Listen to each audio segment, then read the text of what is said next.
สบายดีพี่น้องFCเนาะประเทศต่างประเทศลาวเนี่ยไทยนำมันสุขคนวันนี้จัดต้นสีภาพพี่น้องเราไปเบิ่งจัดต้นอันต่อกิ่งแบบว่าต่อกิ่งมะม่วงพี่น้องเห็นเพิ่นเฮ็ดใน YouTube แล้วก็เลยสิมาทดลองเบิ่งพี่น้อง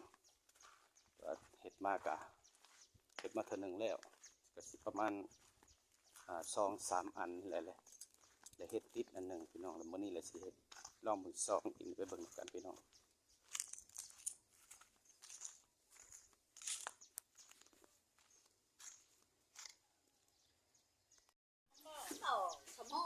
บวมน้ำบวมนี่อ่ะคือแบบว่าบ่หอมแล้วคือบ่หอมบ่คือมาบวมมาปลูกนั้นบ่เขาเปลี่ยนต่อกิ่งมะม่วงกันนี่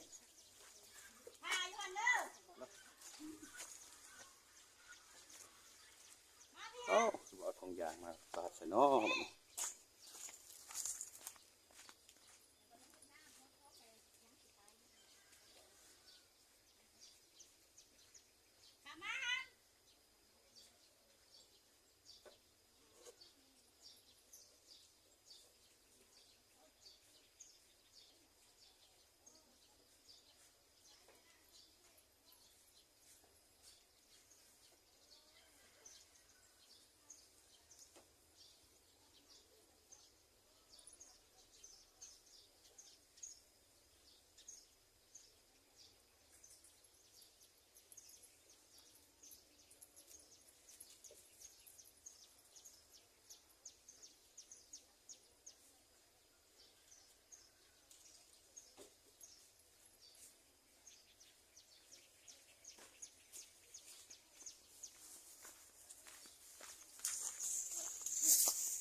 เฮ็ดคือเพิ่นตะบุกคือเพิ่นพี่น้องเอาทองยางเฮ็ดมัดลองเป็นอะไรผมก็แล้วอันนึง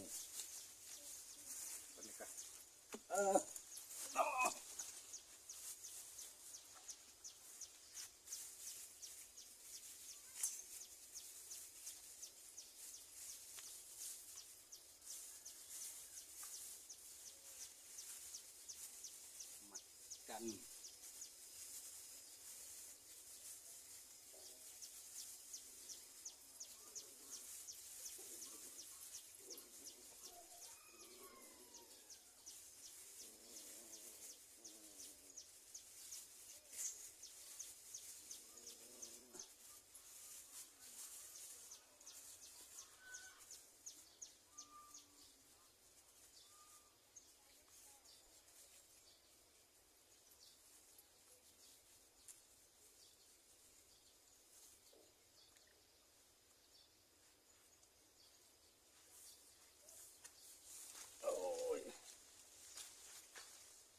ลองเบิ่งโตตายก็มีพี่น้องไปเบิ่งใกล้ๆ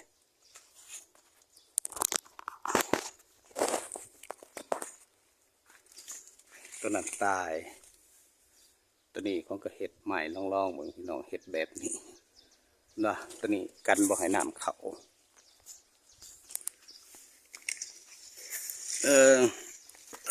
โอ้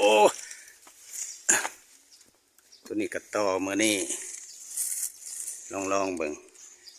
ตัวนี้ได้อันเดือนเกือบสิเข้าเดือนเลยพี่น้องกระปุงยอดคือสิติดตัวนี้สองเห็ด3-4 อันเห็นติดตัวเดียวนี่เห็ดมือนี่กับตัวนี้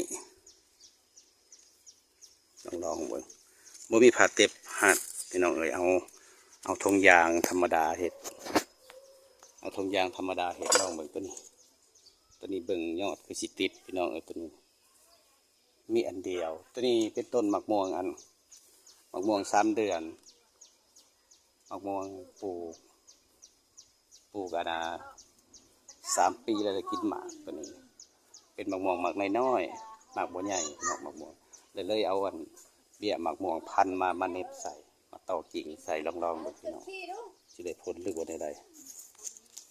อีกจักเดือนหนึ่งจะมาเบิ่งนำกัน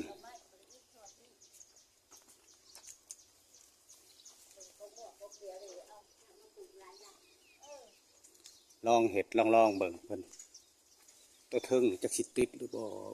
เบิ่งนี่คือติดตัวเทิงมันสูงขึ้นเบิ่งบ่ทันตัวนั้นเบิ่งคือโป่งใบแล้วลองเบิ่งพี่น้องลองเบิ่งอีกจักเดือนสิพาพี่น้องมาเบิ่งว่ามันสิติดหรือบ่2อันตัวนี้กับตัวนี้เด้อพี่น้องเด้อลองเบิ่งตัวนี้นี่ติดแล้วตัวนี้ติดแล้วนี่คือโป่งใบออกมาแล้วกำลังโป่งใบ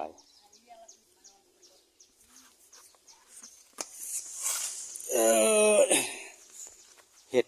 คือเพิ่นแต่บ่เห็ดคือเพิ่นพี่น้องมันเครื่องมือบ่มีใส่ผ้าอันนี้แหละปาดก็ได้แต่ว่าเป็นการทดลองเฮียนเห็ดไปนำคันบ่เฮียนกับบ่ฮู้พี่น้องเลยลองเห็ดไปเบิ่ง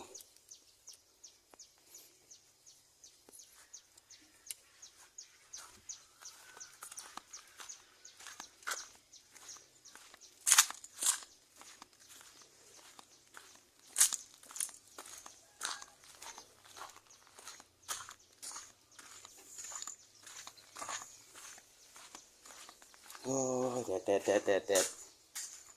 เศร้าแดดเสียวมานี่แต่ละพี่น้องเอาสำหรับคลิปนี้เอาไว้สำนี้ก่อนพี่น้อง